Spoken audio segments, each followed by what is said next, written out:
I continue. We are into chapter 7 of our book here.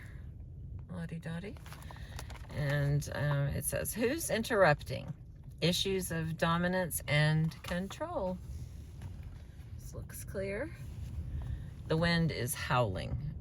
That's what howling is, but I have all the windows up, so I'm hoping that it sounds all right. I would hate to have to find out that it didn't on my own later. Here we go. Who's interrupting? Issues of dominance and control. Here is a joke that my father likes to tell. A woman sues her husband for divorce. When the judge asks her why she wants a divorce, she explains that her husband has not spoken to her in 2 years. The judge asks the husband, "Why haven't you spoken to your wife in 2 years?" He replies, "I didn't want to interrupt her." This joke reflects the commonly held stereotype that women talk too much and interrupt men. In direct contradiction of this stereotype, one of the most widely cited findings to emerge from research on gender and language is that men interrupt women. I have never seen a popular article on the subject that does not cite this finding. It is deeply satisfying because it refutes the misogynistic stereotype that accuses women of talking too much, and it accounts for the experience reported by most women who feel they are often cut off by men. Both claims that men interrupt women and that women interrupt men reflect and bolster the assumption that an interruption is a hostile act, a kind of conversational bullying. The interrupter is seen as a malevolent aggressor, the interrupted an innocent victim. These assumptions are founded on the premise that interruption is an intrusion, a trampling on someone else's right to the floor, an attempt to dominate. The accusation of interruption is particularly painful in close relationships where interrupting carries a load of meta messages. Am I still good? All right.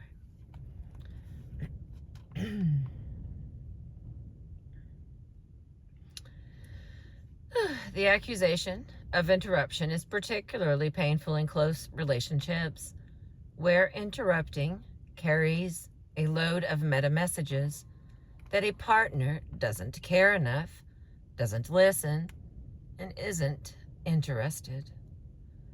These complaints strike at the core of such a relationship, since that is where most of us seek, above all, to be valued and to be heard. But your feeling interrupted doesn't always mean that someone set out to interrupt you. And being accused of interrupting when you know you didn't intend to is as frustrating as being cut off before you've made your point.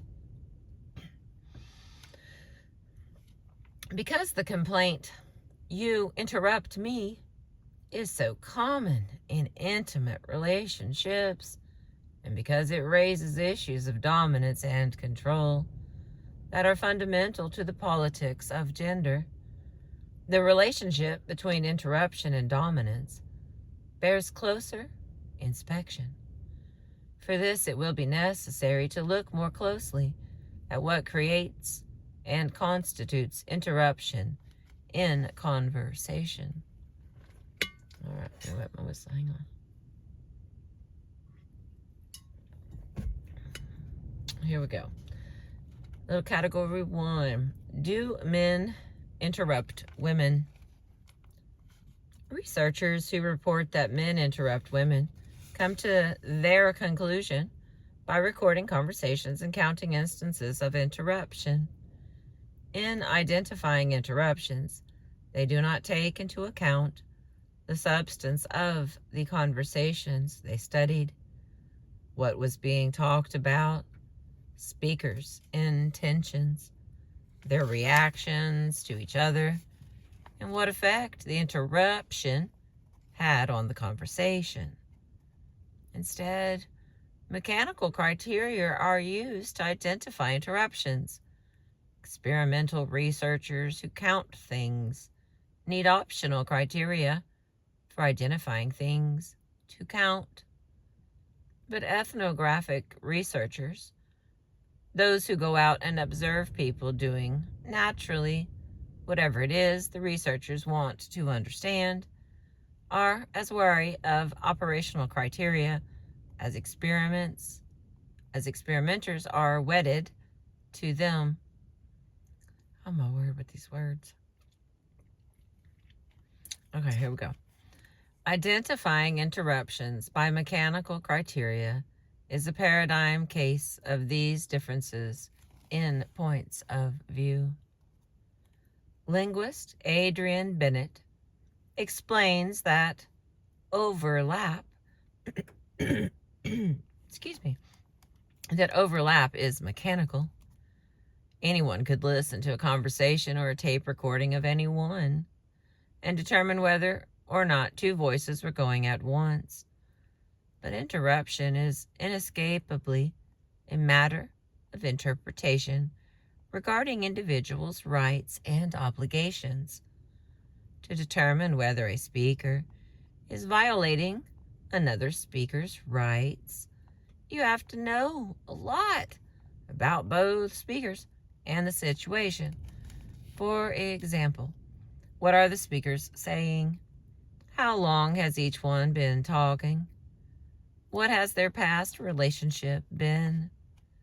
How do they feel about being cut off? And most important, what is the content of the second speaker's comment relative to the first? Is it a reinforcement, a contradiction, or a change in topic? In other words, what is the second speaker trying to do? Apparent support can subtly undercut and an apparent change of topic can be an indirect means of support. As, for example, when an adolescent boy passes up the opportunity to sympathize with his friend so as not to reinforce the friend's one down position.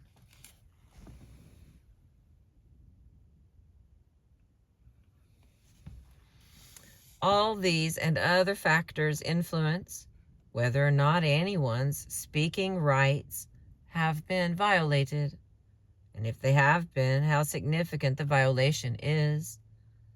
Sometimes you feel interrupted, but you don't mind. At other times, you mind very much. Finally, different speakers have different conversational styles. So a speaker might feel interrupted, even if the other did not intend to interrupt. Here is an example that was given by Candace West and Don Zimmerman to show a man interrupting a woman. In this case, I think the interruption is justified in terms of interactional rights. The vertical lines show overlap.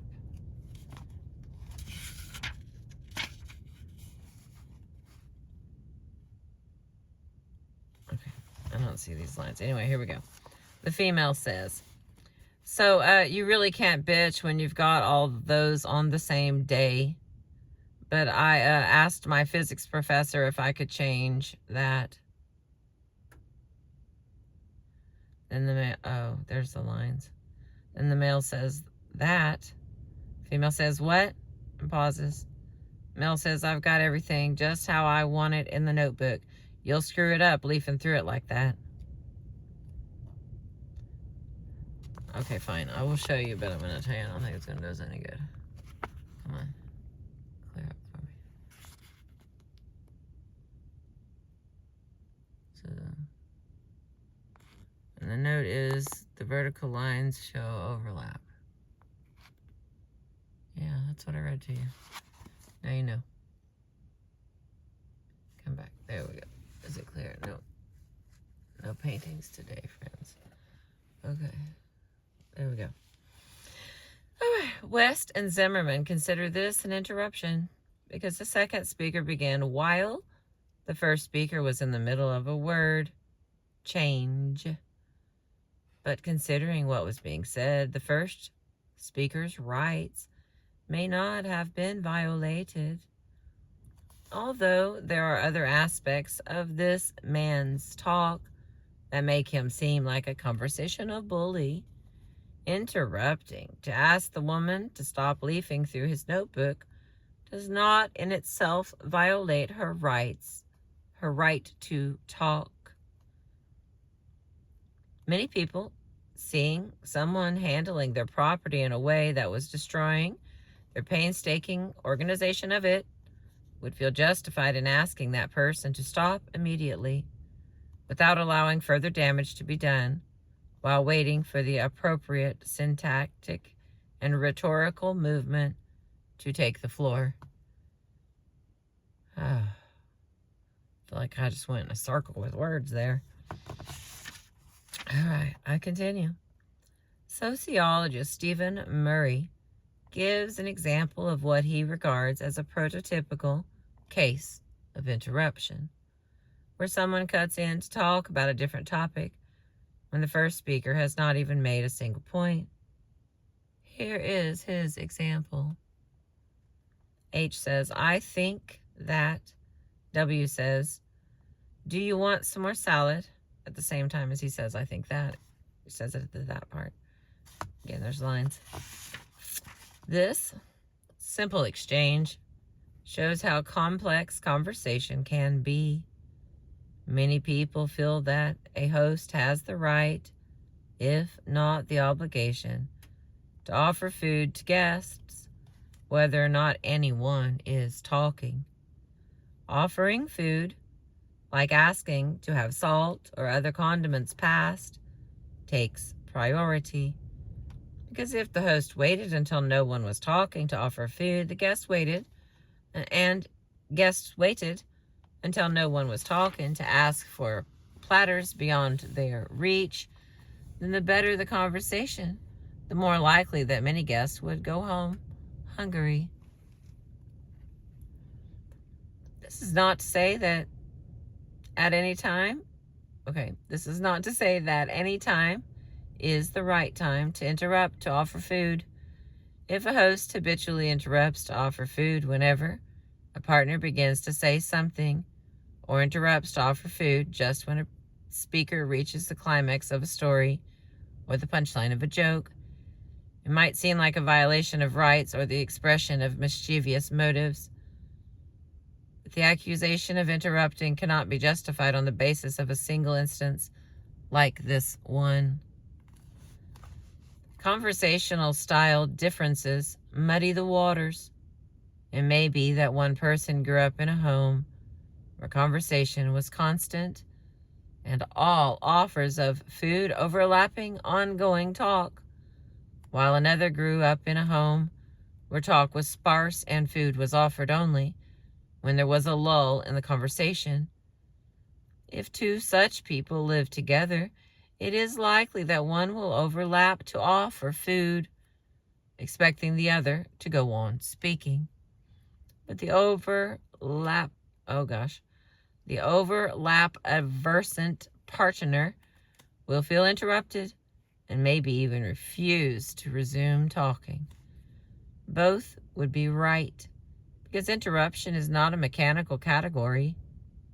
It is a matter of individual perceptions of rights and obligations as they grow out of individual habits and expectations. All right, let's continue. Interruption without overlap. Oh no.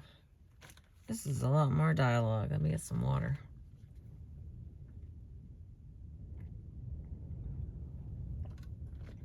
All right. Interruption without overlap. In these examples, an overlap, which is two voices talking at once, is not necessarily an interruption.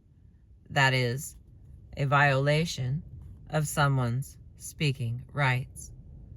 There are also instances where speakers do feel that their rights have been infringed on and may even feel interrupted when there is no overlap.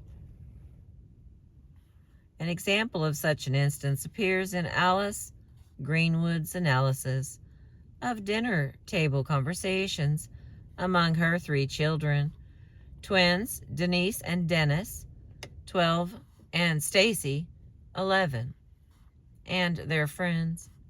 In the following example, Denise and Stacy have performed a verbal routine for the benefit of their brother's dinner guest, Mark, who is 14.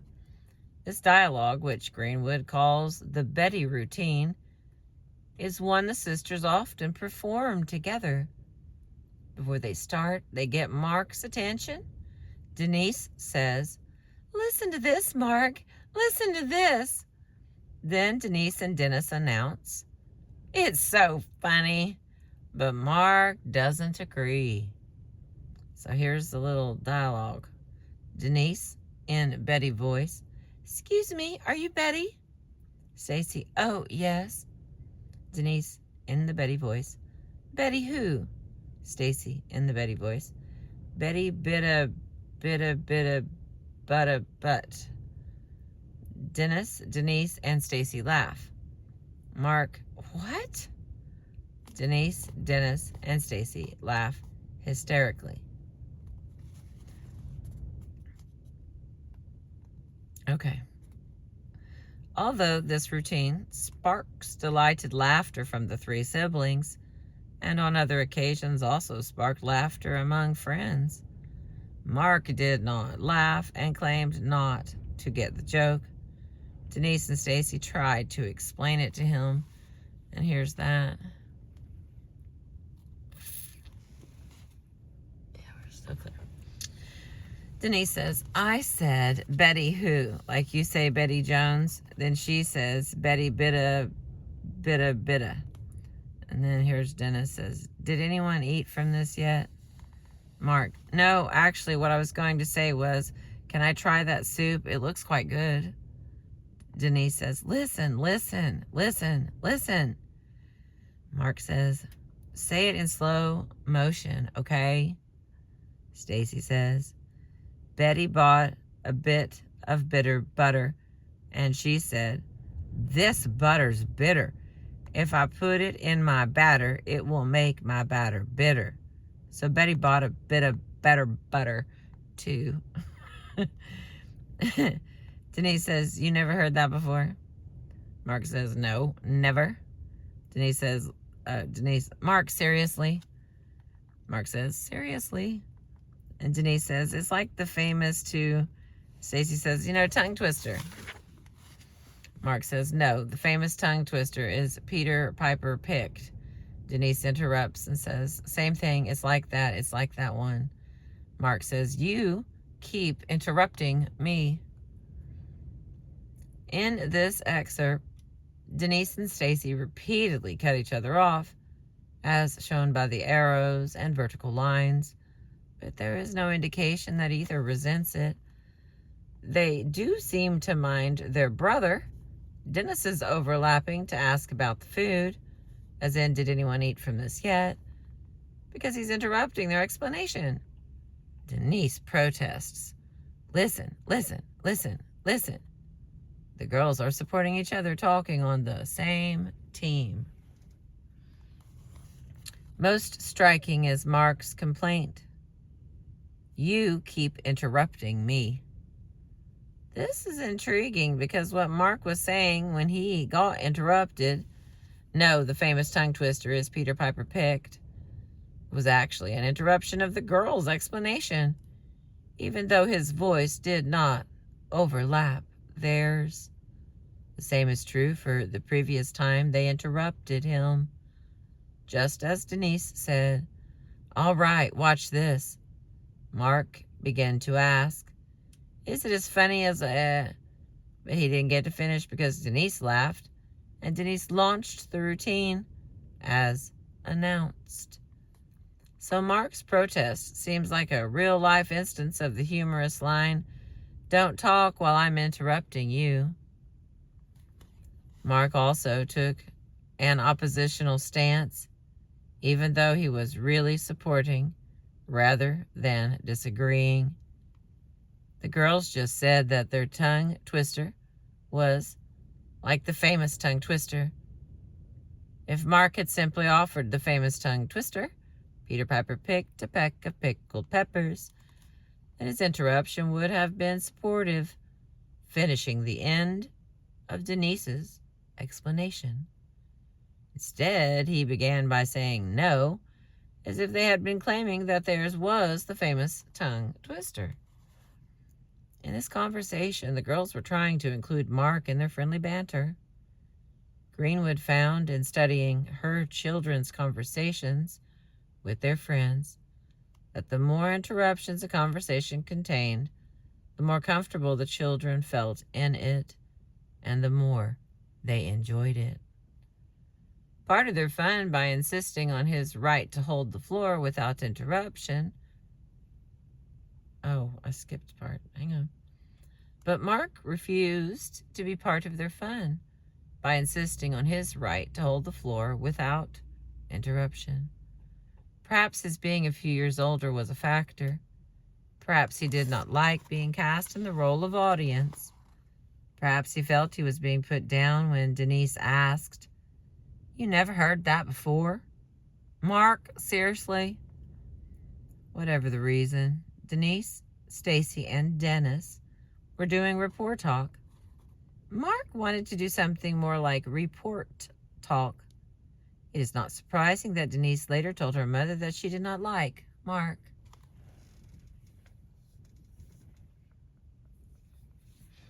Although Denise did interrupt Mark to tell him he had the idea, same thing, it's like that, there is no evidence that she was trying to dominate him. Furthermore, though Denise and Stacy interrupted each other, there is no evidence that they were trying to dominate each other. There is, however, some evidence that Mark might have been trying to dominate Stacy and Denise. For example, by refusing to laugh at their jokes and rejecting their explanation of their verbal routine, even though he did not overlap their speech. So it is not the interruption that constitutes dominance, but what speakers are trying to do when they talk to each other.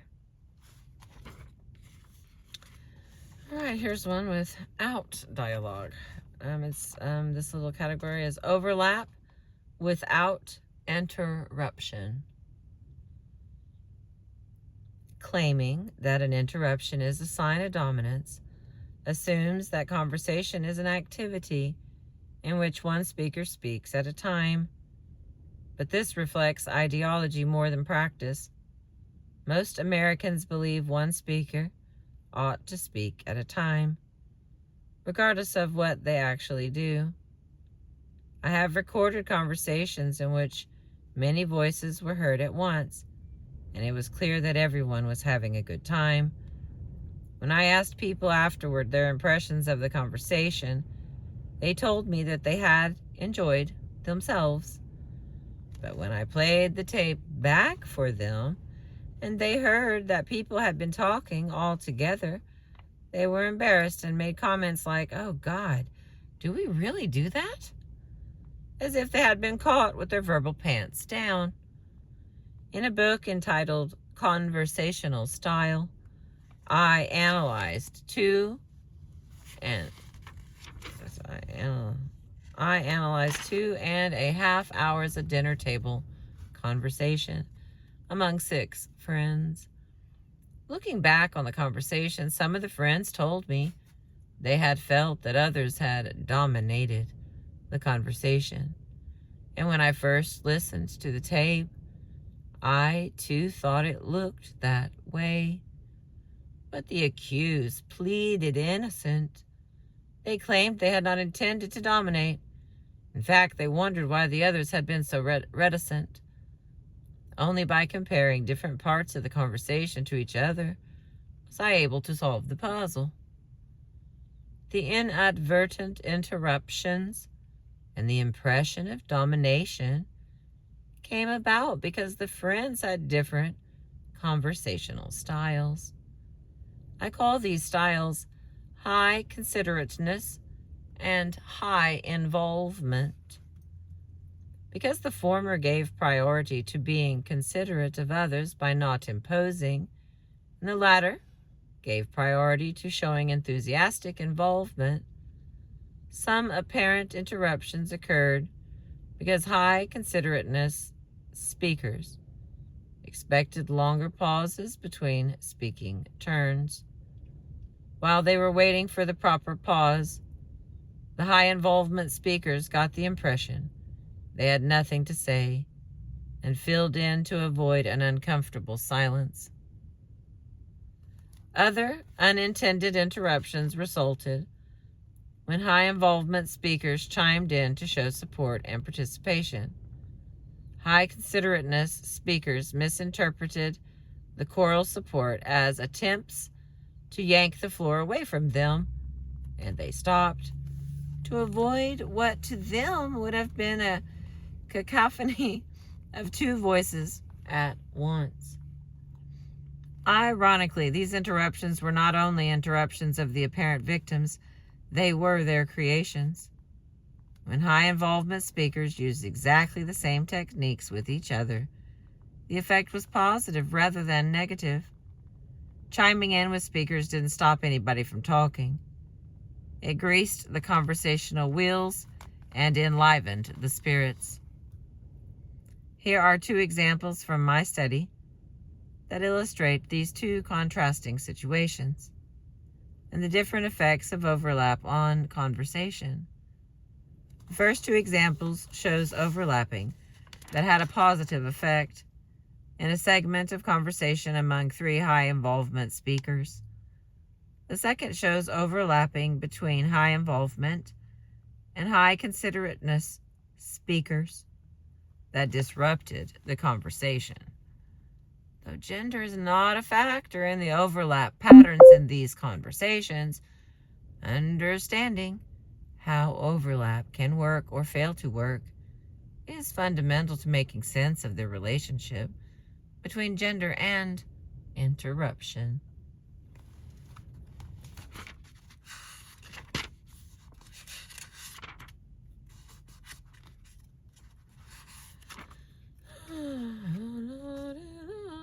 Here we go. And the next, successful cooperative overlapping.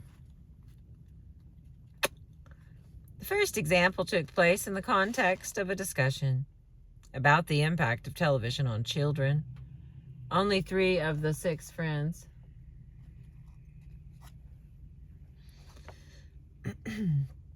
Only 3 of the 6 friends were talking here. The 3 high involvement speakers: Steve, the host; Peter, Steve's brother, who was a guest; and Deborah, the author, who was also a guest. Steve made the statement that television had been bad for children, and I responded by asking whether Steve and Peter had grown up with television. It might not be a coincidence that I, the woman, shifted the focus from an abstract, impersonal statement to a personal one. All right, here's some more dialogue. Steve says, I think it's basically done damage to children. That what good it's done is outweighed by the damage. And Deborah, did you two grow up with television? Peter, very little. We had a TV in the... Oh, wow. Quonset. Quonset? Don't know that word. Anyway, we continue. Deborah says, how old were you when your parents got it? Steve interrupts with, we had a TV, but we didn't watch it all the time. We were very young. I was 4 when my parents got a TV. Deborah says, were you 4? Peter says, I can't even remember that. I don't remember. Steve interrupts, saying, I remember they got a TV before we moved out of the Quonset huts in 1954. Peter interrupts with, I remember we got it in the Quonset huts. Deborah laughs. You lived in Quonset huts when you were how old? Steve says, you know, my father's dentist said to him, what's a Quonset hut? And he said, God, you must be younger than my children. He was younger than both of us. I'm going to have to hear that back. Okay. As indicted by vertical lines and arrows, this conversation includes many overlapping and latchings, instances where a second speaker begins speaking without leaving any perceptible pause. Yet the speakers show no evidence of discomfort or annoyance. All three speakers take turns that latch onto or intrude into others' turns. In this conversation, Peter and Steve, who are brothers, operate as a duet, much as Denise and Stacy did in the earlier example. This example contains a clue to why high involvement speakers don't mind being overlapped. These speakers yield to an intrusion if they feel like it. But if they don't feel like it, they put off responding or ignore the intrusion completely. For example, when Peter is saying, we had a TV in the Quonset huts, I interrupted to ask, how old were you when your parents got it? Steve doesn't answer my question right away. Instead, he first finishes Peter's statement. We had a TV, but we didn't watch it all the time. Only then does he turn to answering my question. We were very young. I was 4 when my parents got a TV. At another point, Steve ignores my question. I ask, you lived in Quonset huts when you were how old? Without even acknowledging my questions, Steve simply offers a vignette about his father and the topic of Quonset huts called to his mind. Part of the reason Steve does not find my question intrusive is that he does not feel compelled to answer them. Exactly the assumption that frees me to toss them out exuberantly. Another reason that the overlaps are cooperative is that they do not change the topic, but elaborate on it. All right, the next one. Unsuccessful cooperative overlapping. And that wind, whew. The success of this brief conversation had nothing to do with whether or not speakers overlapped or interrupted. It was successful because the speakers had similar habits and attitudes about overlapping speech. The next example shows a segment of the same dinner table conversation that was not successful. Peter and I appear again here, but instead of Steve, we are talking to David, who has a high considerateness style. David, an American Sign Language interpreter, is telling us about ASL. As listeners, Peter and I use overlap and latching to ask supportive questions, just as I asked supportive, overlapping questions of Peter and Steve in the previous example. Here too, our questions show interest in what the speaker is saying, rather than shifting focus, but the effect is very different. All right, David starts. So, and this is the one that's Berkeley. Oh gosh, David says. So, and this is the one that's Berkeley. This is the Berkeley sign for Christmas. Deborah says, do you figure out those correspondence, or do? David says, when you learn the signs, does somebody tell you? David says, oh, you mean watching it like? Deborah says, because I can imagine knowing that sign and not figuring out that it had anything to do with the decorations. David says, no, why, you know that it has to do with the decorations?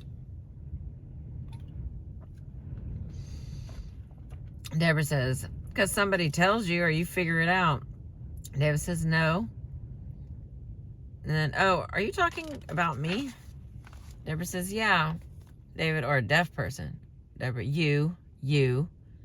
David says, me?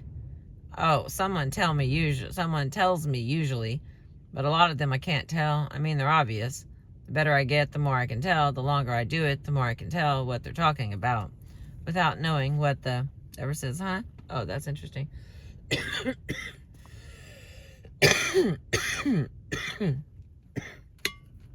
Excuse me.